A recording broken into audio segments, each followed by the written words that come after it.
예, 안녕하십니까. 홍기찬입니다. 자, 오늘은 제 종합반 이제 기수가 꽤 오래 지났어요. 그래서 12주 동안 길게 이 강좌가 진행이 됩니다. 그러면 도대체 12주 동안 뭘 하길래 저렇게 오래 하지? 뭐 이렇게 궁금해하는 구직자들이 많더라고요. 그래서 여러분들이 준비해야 될 부분, 강좌의 커리큘럼에 대해서 설명드리는 시간을 갖도록 하겠습니다. 그리고 이건 꼭 제 강의를 듣던 안 듣던 간에 여러분들이 17년 상반기 공채 시즌을 대비하는 친구들이라고 하면 요즘 뭐 자소서도 써야 되고 직무도 중요하다고 하고 그 다음에 인적성 시험, 면접의 종류도 가짓수 너무 많잖아요. 그래서 어떤 거부터 준비해야 되는지 모르는 친구들 입장에서 이번 겨울, 그러니까 17년 상반기 시즌을 대비하기 위해서 내가 어떤 노력들을 해야 되는지 좀 정리하는 그런 시간이 되었으면 좋겠습니다. 자, 그러면 여러분 우선 취업의 첫 단추는요, 저는 타겟 설정이라고 말씀드리고 싶어요.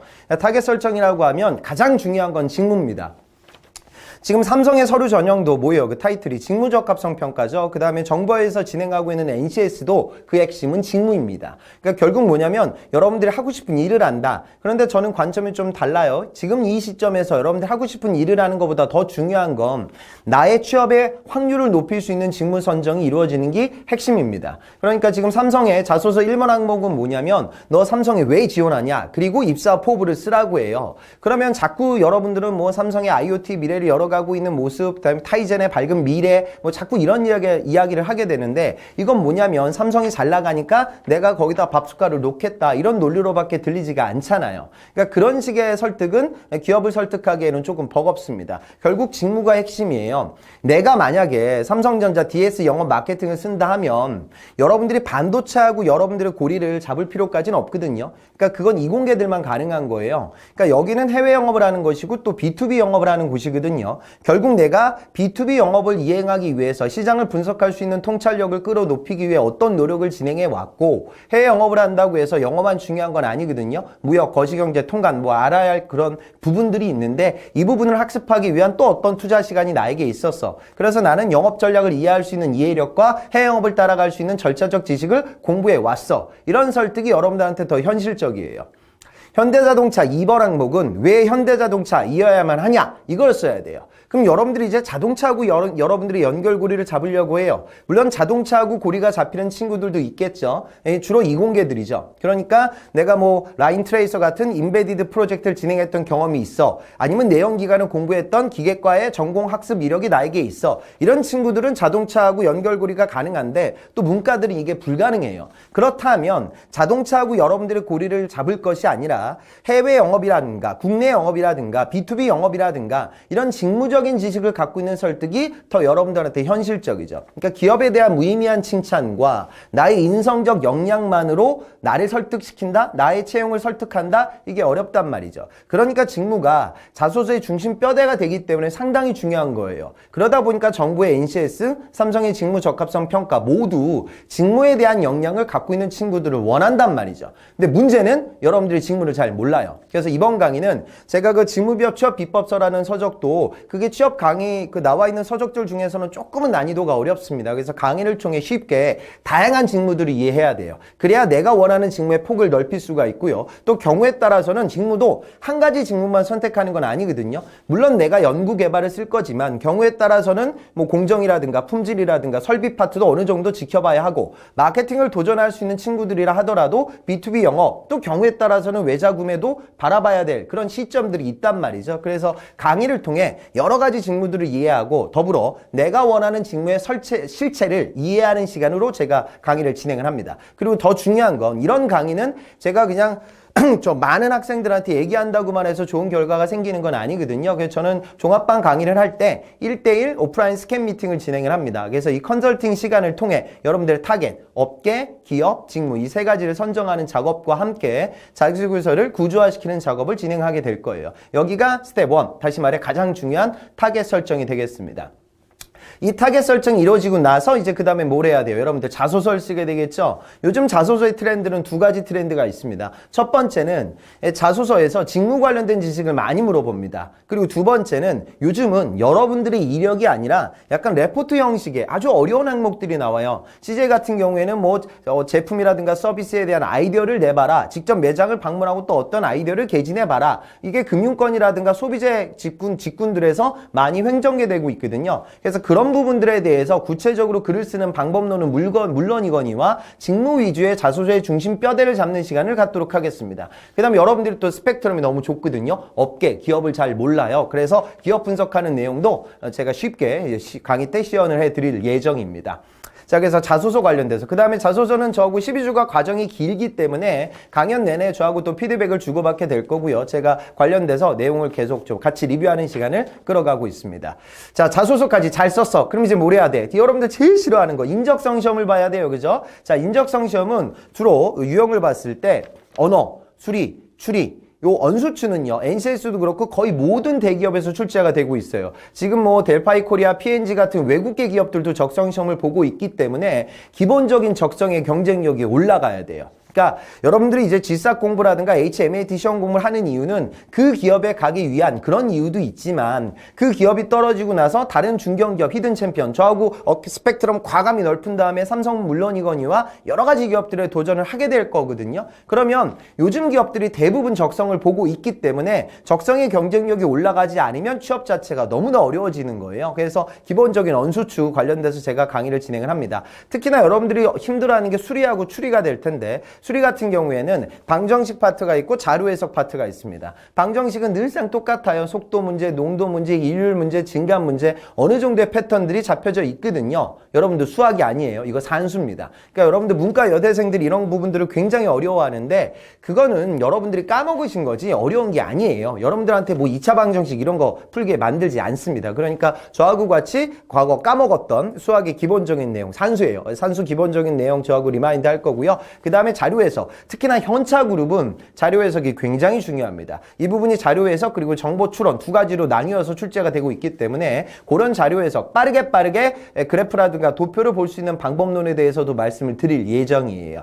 그 다음에 또 여러분들 힘들어하는 추리 파트, 추리 같은 경우에는 명제, 3단 논법, 그 다음에 논리 게임, 그 다음에 뭐 도형 추리, 문자 추리, 추론, 단어 간의 관계 여러 가지 유형들이 출제가 되는데 강의 때 그 부분을 제가 말씀을 드리고요. 추리는 여러분들 눈으로 푸시는 게 아니에요. 손으로 풀어야 되니까 빠르게 문제를 리딩하면서 바로 배식표, 식단, 건물을 그릴 수 있는 기법에 대해서 말씀드리는 시간을 갖도록 하겠습니다. 여기가 언수추고요. 그 다음에 나오는 게 이제 삼성에서 나오는 시각적 사고. 이 시각적 사고는 뭐 CJ도 출제가 되고 있고 LG 현대 도 출제가 되고 있어요. 삼성 같은 경우에는 유형의 폭이 넓습니다. 9가지 정도 유형으로 출제가 되고 있기 때문에 여러분들 어려워하는 뭐 전개도 문제, 펀칭 문제. 올해 16년 하반기는 펀칭 문제가 상당히 어려웠어요. 그래서 이런 블럭 쌓기 문제 등 9가지 유형의 모든 패턴들을 한번 저하고 같이 정리하는 시간을 갖도록 하겠습니다. 그 다음에 LG라든가 그 다음에 현대 이쪽은 알고리즘식으로 문제가 출제되고 있거든요. 제가 LG 인적성 또 G3 모의고사도 출제를 계속하고 있는 상황인데 최근 나오는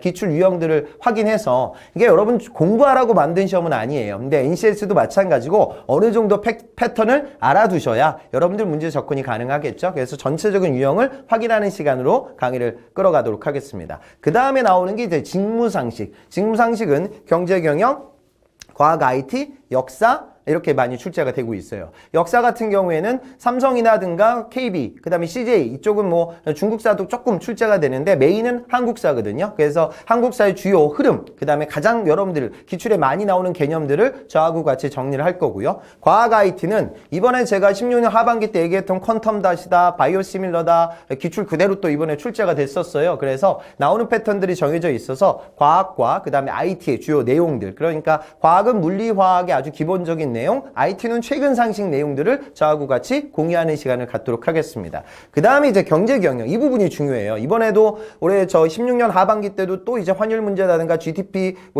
GNI 뭐 이런 것들이 출제가 됐거든요. 그래서 미시, 거시, 일반 경영으로 나뉘어서 출제가 되고 있어서 제가 이 부분을 깔끔하게 정리해 드릴 예정입니다. 그리고 이 부분은 비단 지금 인적성뿐만이 아니라 여러분들 중에 금융권을 쓰는 친구들의 논술, 그 다음에 공기업의 토론 면접, 또 임원 면접장 가서도 어느 기업인지 간에 임원분들과 소통해야 될 소재거리가 될 거예요. 그래서 그런 부분들, 취업의 자양분을 만드는 시기로 강의를 끌어가도록 하겠습니다. 그 다음에 이제 후반부로 넘어가게 되면 마지막 면접이 되겠어요. 면접은 임원 면접, PT 면접, 그 다음에 지금 삼성에서 새롭게 진행하고 있는 창의성 면접, 그 다음에 현대나 기차, 그 다음에 CJ 이런 데서 진행되는 롤플레이 면접 등등이 있습니다. 그래서 롤플레이 면접은 CJ 기출을 가지고 저하고 똑같이 시간 재면서 집단 PT라든가 개인 PT, 그 다음에 롤플레이 시뮬레이션 면접을 진행할 예정이고요. 그 다음에 PT 면접, 저는 PT를 굉장히 중요시하게 생각을 합니다. 지금 삼성의 창의성 면접도 지금 16년 하반기 기출들을 보면 거의 뭐 그냥 PT하고 비슷해요.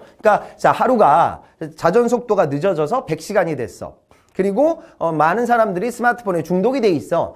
이 두 가지 상황을 고려해서 새롭게 나올 수 있는 IT 서비스와 상품을 계획을 잡아봐라. 뭐 이런 게 기출이에요. 그러니까 결국 어찌 보면 이 부분은 PT 면접하고 상당히 비슷해집니다. PT 면접에서 놀랍도록 창의적인 아이디어를 개진한다는 건 굉장히 어려워요. 그래서 저는 분석 툴들을 많이 여러분들한테 말씀드릴 겁니다. 그러니까 기획, 마케팅, 품질, 식스시그마 이런 데서 쓰는 기법들을 알게 되면 PT 면접에 왁구가 잡히게 되고 창의성 면접의 기법으로 활용이 가능하기 때문에 논리성이 올라가거든요. 그래서 논리성을 높일 수 있는 그런 스킬들, 툴들을 제가 말씀드리고 시뮬레이션도 같이 실습도 진행을 하도록 하겠습니다. 그 다음에 또 토론 면접, 시사상식의 이슈들, 그 다음에 그런 부분들에 대한 기법도 제가 말씀을 드릴 예정이에요.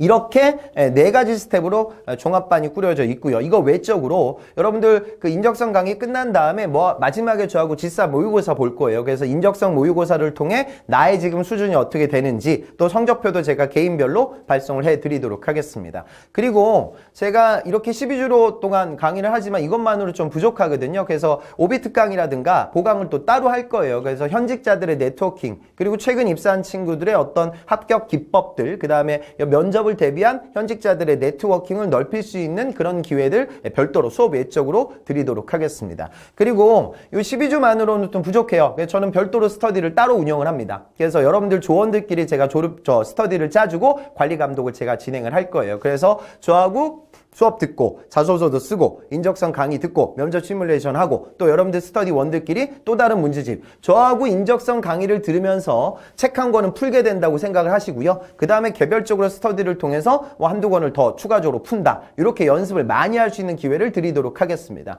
그리고 종강이 끝난 이후에도 제 별도 카페를 통해서 여러분들하고 저하고 소통 진행하게 될 거고요. 그 다음에 제가 나중에 여러분들 서류 합격하게 되면 기업 분석 자료라든가 면접 후기들, 현직자 네트워킹을 지원해드리고 있습니다. 그래서 이 부분까지 같이 끌어가도록 하겠습니다.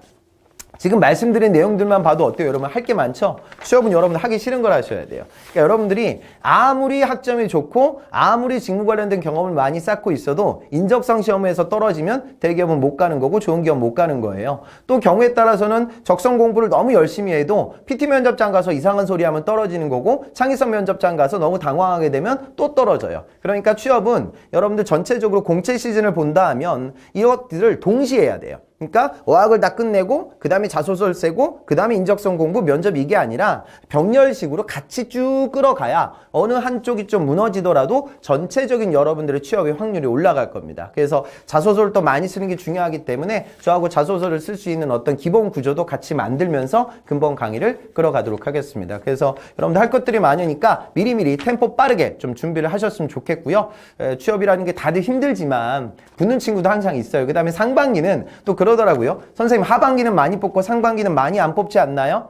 상반기하고 하반기에 대기업들 공채 그 사이즈에 큰 차이는 없습니다. 그리고 여러분들 아셔야 되는 건 완성형 경쟁자들은 하반기 때 더 많이 몰립니다. 그리고 이제 인턴을 이제 같이 전략적으로 쓸 그런 친구들도 있기 때문에 지금 17년 상반기를 대비해서 최대한 빠르게 준비를 하셨으면 좋겠습니다. 그럼 여러분들 건승을 기원하고 오늘 말씀은 여기서 마무리 짓도록 하겠습니다. 수고하셨습니다.